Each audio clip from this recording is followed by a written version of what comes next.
Hello दोस्तों, स्वागत है आप सभी का हमारे चैनल हिंदी साहित्य समाधान में। तो हिंदी साहित्य का इतिहास हम लोग पढ़ रहे थे शुक्ल जी का, और इसमें रीतिकाल प्रकरण 2 हमने देखा, जिसमें अभी पिछली क्लास में हम लोगों ने बिहारी जी को और मंडन को, इनको देखा था। अब इसके बाद हमें देखना है मतीराम को। तो आज हम देखने वाले हैं मतीराम जी को। हमारी 33 क्लासें अब तक हो चुकी हैं। ये हमारी आज 34 नंबर की क्लास होगी। तो चलिए मतीराम को हम लोग पढ़ते हैं। ये रीतिकाल के मुख्य कवियों में है और चिंतामणि तथा भूषण के भाई परंपरा से प्रसिद्ध हैं। ये चिंतामणि और भूषण के भाई हैं मतीराम जी। रीतिकाल के मुख्य कवियों में जाने जाते हैं। ये तिकवापुर जिला कानपुर में संवत 1674 के लगभग उत्पन्न हुए थे और बहुत दिनों तक जीवित रहे। ये बूंदी के महाराज भाव सिंह के यहाँ बहुत काल तक रहे। तो प्रश्न बनेगा कि बहुत समय तक ये किस राजा के यहाँ रहे थे? तो बूंदी के महाराज भाव सिंह के यहाँ ये बहुत दिनों तक रहे थे और उन्हीं के आश्रय में अपना ललित ललाम नामक अलंकार का ग्रंथ संवत 1716 और 1745 के बीच किसी समय बनाया। ये इंपॉर्टेंट प्रश्न है कि मतीराम जी ने अपना ललित ललाम नाम का ग्रंथ किसके आश्रय में लिखा था? तो बूंदी के महाराजा भाव सिंह के आश्रय में। और ये कैसा ग्रंथ है? तो ललित ललाम जो है वो अलंकार ग्रंथ है।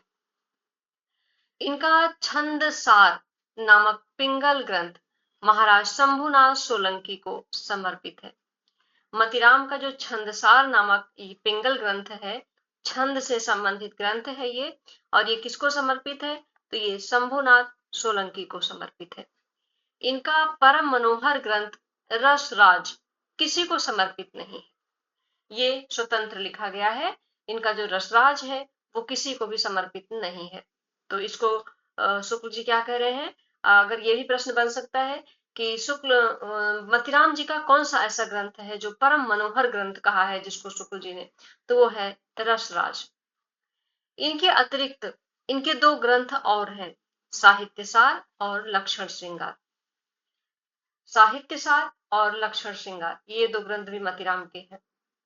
बिहारी सतसई के ढंग पर इन्होंने एक मतीराम सतसई भी बनाई जो हिंदी पुस्तकों की खोज में मिली है। इसके दोहे सरसता में बिहारी के दोहों के समान ही है। तो कितने ग्रंथ अभी तक हमने देखे इनके? एक तो देखा ललित ललाम, अलंकार संबंधित है, महाराज भाव सिंह को समर्पित है। छंदसार, छंद से संबंधित ग्रंथ है, शंभुनाथ सोलंकी को समर्पित है। रसराज स्वतंत्र लिखा गया है। साहित्य सार है और लक्षण श्रृंगार है। 5 हो गए। और मतीराम सतसई है। इसके बाद कह रहे हैं कि मतीराम की रचना की सबसे बड़ी विशेषता यह है कि उसकी सरलता अत्यंत स्वाभाविक है, ना तो उसमें भावों की कृत्रिमता है ना भाषा की। तो मतीराम की रचना में ना तो भावों की कृत्रिमता है और ना भाषा की। भाषा शब्दाडंबर से सर्वथा मुक्त है। केवल अनुप्रास के चमत्कार के लिए असक्त शब्दों की भर्ती कहीं नहीं है। जितने शब्द और वाक्य हैं वे सब भाव व्यंजना में ही प्रयुक्त हैं। रीति ग्रंथ वाले कवियों में इस प्रकार की स्वच्छ चलती और स्वाभाविक भाषा कम कवियों में मिलती है, पर कहीं कहीं वह अनुप्रास के जाल में बेतरह जकड़ी पाई जाती है।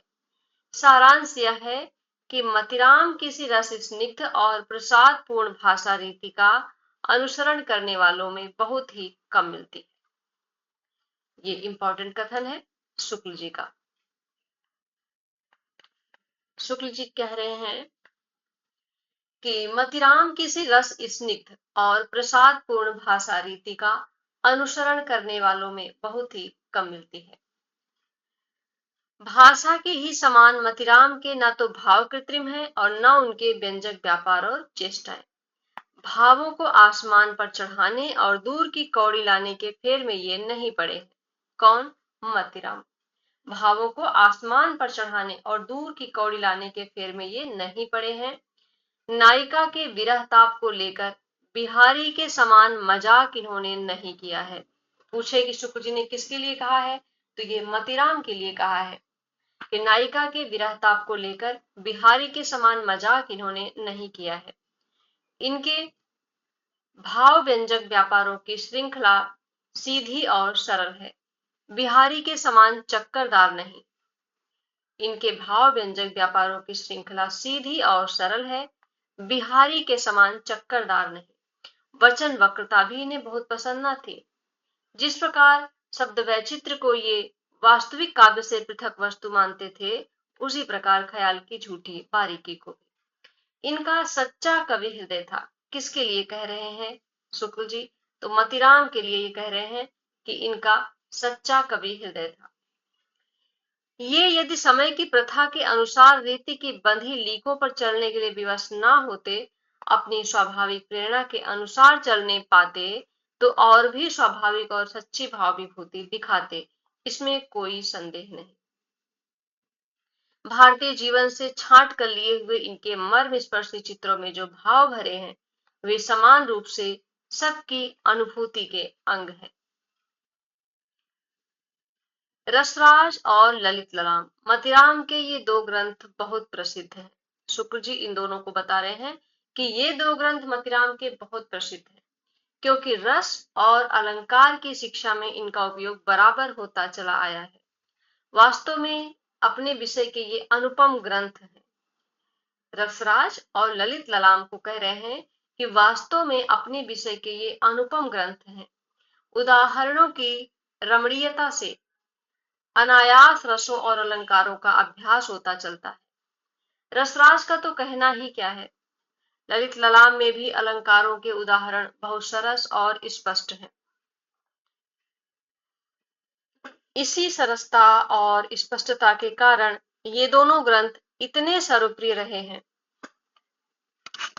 रीतिकाल के प्रतिनिधि कवियों में पद्माकर को छोड़ और किसी कवि में मतीराम किसी चलती भाषा और सरल व्यंजना नहीं मिलती। ये भी मोस्ट इंपॉर्टेंट कथन है शुक्ल जी का, ध्यान रखेंगे इसको कि रीतिकाल के प्रतिनिधि कवियों में पद्माकर को छोड़ और किसी कवि में मतीराम किसी चलती भाषा और सरल व्यंजना नहीं मिलती।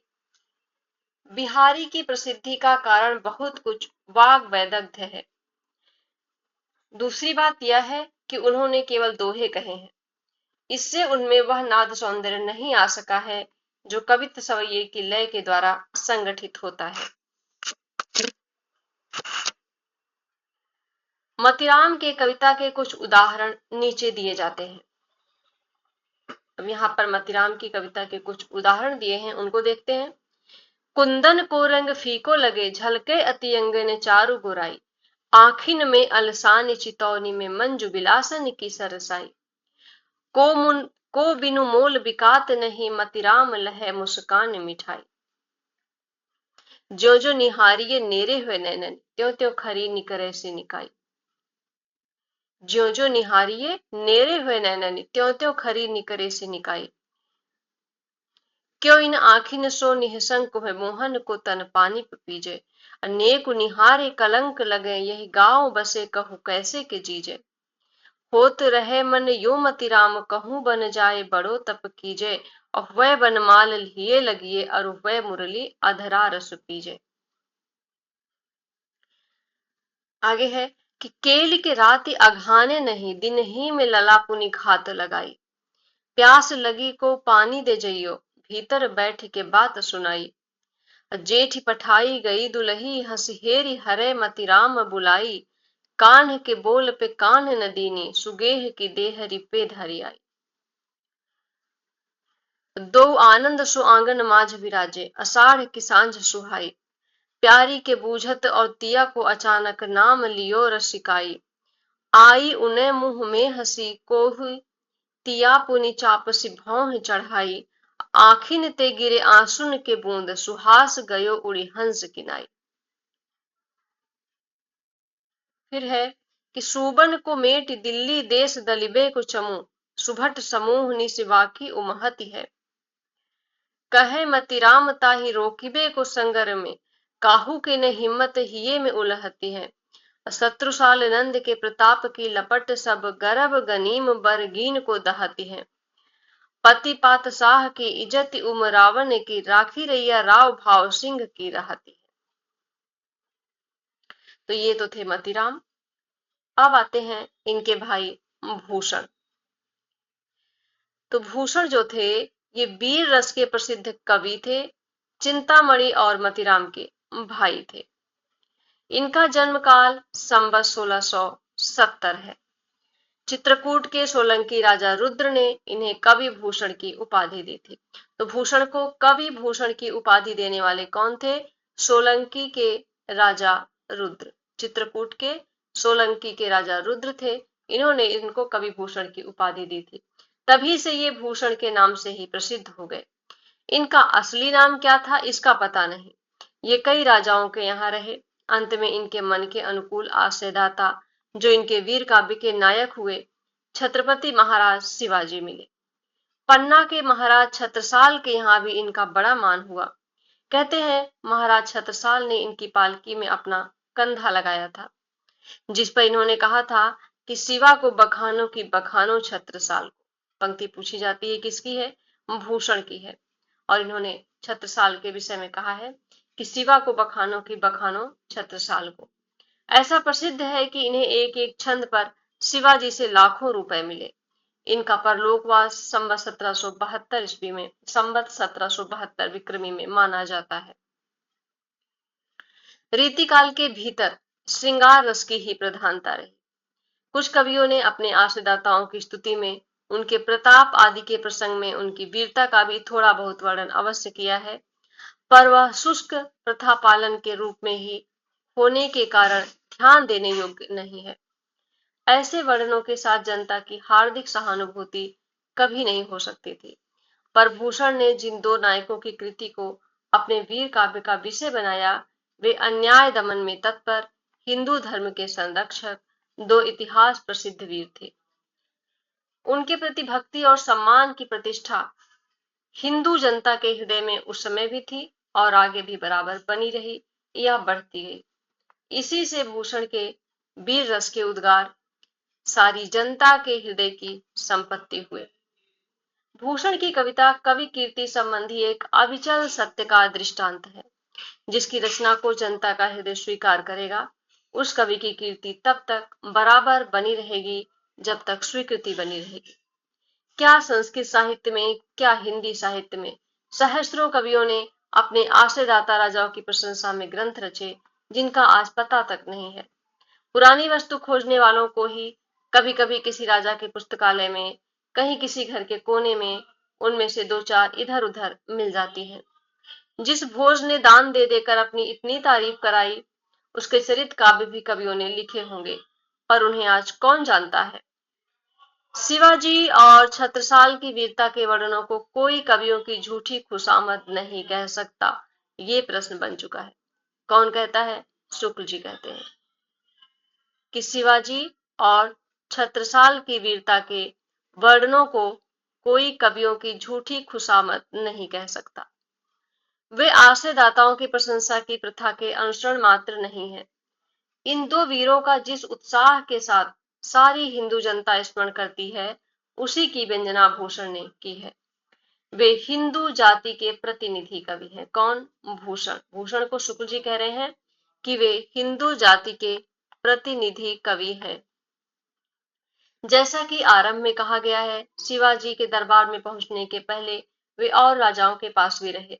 उनके प्रताप आदि की प्रशंसा भी उन्हें अवश्य ही करनी पड़ी होगी, पर वह झूठी थी, इसी से टिक न सकी। पीछे भूषण को अपनी उन रचनाओं से विरक्ति ही हुई होगी। इनके शिवराज भूषण, शिवा बावनी और छत्रसाल दशक, ये ग्रंथ ही मिलते हैं। इनके अतिरिक्त 3 ग्रंथ और कहे जाते हैं: भूषण उल्लास, दूषण उल्लास और भूषण हजारा। तो इनके कितने ग्रंथ हो गए? शिवराज भूषण, शिवा बावनी, छत्रसाल दशक, भूषण उल्लास, दूषण उल्लास और भूषण हजारा। तो इनके 6 ग्रंथ बताए जाते हैं। जो कविताएं इतनी प्रसिद्ध हैं, उनके संबंध में यहाँ यह कहना है कि वे कितनी ओजस्विनी और वीर दर्पपूर्ण है, पिष्ट मात्र होगा। यहाँ इतना ही कहना आवश्यक है कि भूषण वीर रस के ही कवि थे।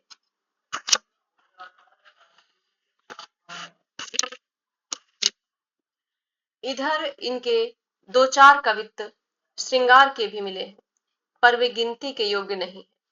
रीतिकाल के कवि होने के कारण भूषण ने अपना प्रधान ग्रंथ शिवराज भूषण अलंकार के ग्रंथ के रूप में बनाया। तो शिवराज भूषण जो है वो कौन सा कैसा ग्रंथ है, तो ये अलंकार ग्रंथ है। पर रीति ग्रंथ की दृष्टि से, अलंकार निरूपण के विचार से यह उत्तम ग्रंथ नहीं कहा जा सकता। शुक्ल जी कह रहे हैं कि रीति ग्रंथ की दृष्टि से, अलंकार निरूपण के विचार से यह उत्तम ग्रंथ नहीं कहा जा सकता। लक्षणों की भाषा भी स्पष्ट नहीं है और उदाहरण भी कई स्थलों पर ठीक नहीं है। भूषण की भाषा में ओज की मात्रा तो पूरी है, पर वह अधिकतर अव्यवस्थित है। व्याकरण का उल्लंघन प्रायः है और वाक्य रचना भी कहीं कहीं गड़बड़ है। इसके अतिरिक्त शब्दों के रूप भी बहुत बिगाड़े गए हैं और कहीं कहीं बिल्कुल गढ़ंत के शब्द रखे गए हैं। पर जो कवित्व इन दोनों से मुक्त हैं वे बड़े ही सशक्त और प्रभावशाली हैं। कुछ उदाहरण नीचे दिए जाते हैं। इंद्र जिमि जंभ पर वाड़ा वसु अम्भ पर, रावण सदम्भ पर रघुकुल राज है, पौन वारिवाह पर शंभु रति नाह पर, जो सहस्र बाहु पर राम द्विज राज। दावा द्रुम दंड पर चीता मृग झुंड पर, भूषण वितुंड पर जैसे मृग राज। तेज तम अंश पर कान जिमि कंस पर, त्यो मलेक्ष वंश पर शेर शिवराज है। दाढ़ी के रखैये ने की दाढ़ी सी रहती छाती, बाढ़ी मर जाद जस हद ही दुआने की।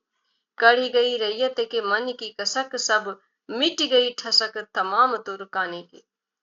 भूषण भनत दिल्ली पति दिल धक धक धक, सुनी सुनी धाक शिवराज मर्दाने की। मोटी भई चंडी बिन चोटी के चबाए शीस, और खोटी भई संपत्ति चकत्ता के घराने की। सबन के ऊपर ही ठाढ़ो रहिबे के जोग, ताही खरो कियो जाए जारन के नियरे। जानी गैर मिसिल गुसीले गुसा धारी उर, किन्हो न सलाम न बचन बोले शियरे। भूषण भनत महावीर बल कन लागो, सारी पातशाही के उड़ाए गए जियरे। तमक ते लाल मुख शिवा को निरखी भयो, स्याह मुख नौरंग सिपाह मुख पियरे। आगे है कि दारा की न दौर की यह रार नहीं खजुबे की, बांधिबो नहीं कैंधो वीर मीर साहवाल को। मठ विश्वनाथ को न बास ग्राम गोकुल को, देवी को न देहरा न मंदिर गोपाल को। गाढ़े गढ़ लीने और बरी बैरी कतलाम कीन्हे, ठौर ठौर हासिल उगाहत है साल को।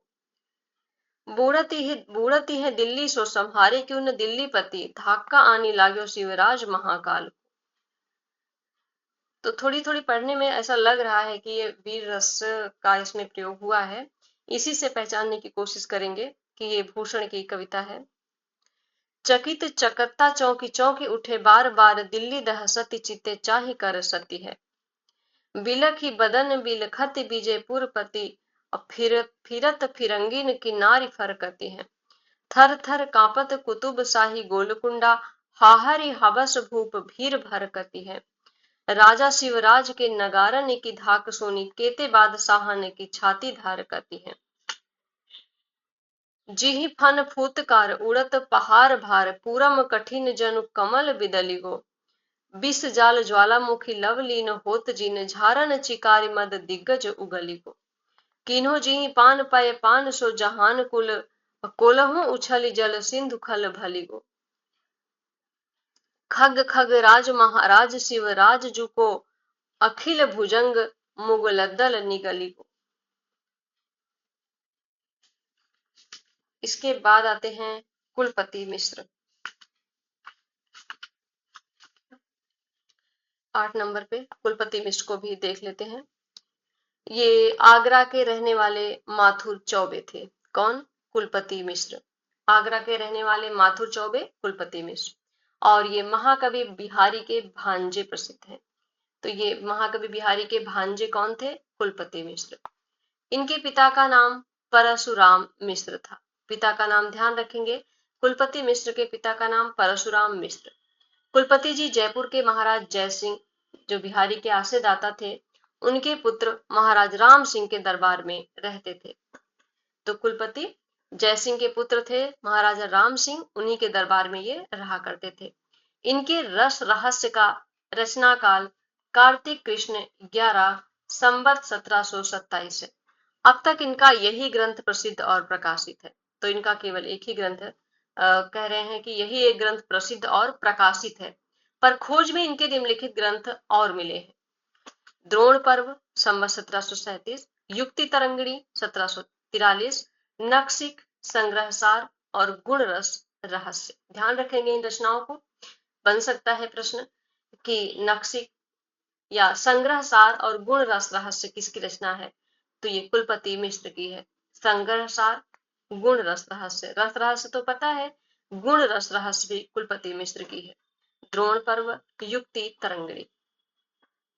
अतः इनका कविता काल संवत 1724 और संवत 1743 के बीच ठहरता है। रीतिकाल के कवियों में ये संस्कृत के अच्छे विद्वान थे। तो रीतिकाल के कवियों में संस्कृत के अच्छे विद्वान कौन थे? कुलपति मिश्र। इनका रस रहस्य मम्मट के काव्य प्रकाश का छायानुवाद है। तो मम्मट के काव्य प्रकाश का छायानुवाद कौन सा ग्रंथ है? कुलपति मिश्र का रस रहस्य। साहित्य शास्त्र का अच्छा ज्ञान रखने के कारण इनके लिए यह स्वाभाविक था कि प्रचलित लक्षण ग्रंथों की अपेक्षा अधिक प्रौढ़ निरूपण का प्रयत्न करें। इसी उद्देश्य से इन्होंने अपना रस रहस्य लिखा। शास्त्रीय निरूपण के लिए पद्य उपयुक्त नहीं होता, इसका अनुभव इन्होंने किया। इससे कहीं कहीं कुछ गद्य वार्तिक भी रखा, पर गद्य परिमार्जित न होने के कारण जिस उद्देश्य से इन्होंने अपना ग्रंथ लिखा वह पूरा न हुआ। इस ग्रंथ का जैसा प्रचार चाहिए था ना हो सका। जिस स्पष्टता से काव्य प्रकाश में विषय प्रतिपादित हुए हैं वह स्पष्टता इनके ब्रजभाषा गद्य पद में न आ सकी। कहीं कहीं तो भाषा और वाक्य रचना दुरूह हो गई है। यद्यपि इन्होंने शब्द शक्ति और भावादि निरूपण में लक्षण उदाहरण दोनों बहुत कुछ काव्य प्रकाश के ही दिए हैं, पर अलंकार प्रकरण में इन्होंने प्रायः अपने आशयदाता महाराज राम सिंह की प्रशंसा के स्वरचित उदाहरण दिए हैं। ये ब्रज मंडल के निवासी थे, अतः इनको ब्रज की चलती भाषा पर अच्छा अधिकार होना ही चाहिए। हमारा अनुमान है जहां इनको अधिक स्वच्छंदता रही होगी वहां इनकी रचना और सरस होगी। इनकी रचना का एक नमूना दिया जाता है। ऐसी कुंज बनी छवि पुंज रहे अली गुंजत यो सुख लीजे, नैन विशाल ये बनमाला बिलोकत रूप सुधा भर पीजे। जामिनी जाम की कौन कहे जुग जात न जानिए जो छीन छीजे, आनंद यो उमग्योई रहे पिय मोहन को मुख देखे वो कीजे। पंक्तियां तो सभी इंपॉर्टेंट है, प्रश्न कहीं से भी कुछ भी बन सकता है, तो ठीक तो इन पंक्तियों को भी देखते रहना है। इसके बाद कुलपति मिश्र के बाद आते हैं सुखदेव मिश्र, लेकिन सुखदेव मिश्र को हम अगली क्लास में देखेंगे। आज के लिए बस इतना ही। क्लास कैसी लगी जरूर बताएं और इसे अपने दोस्तों के साथ भी शेयर करें। इसकी पीछे की सभी क्लासें प्लेलिस्ट में जाकर के आप लोग वहां से सीरियल वाइज देख सकते हैं। तो चलिए मिलते हैं नेक्स्ट क्लास में, तब तक के लिए आप सभी का बहुत बहुत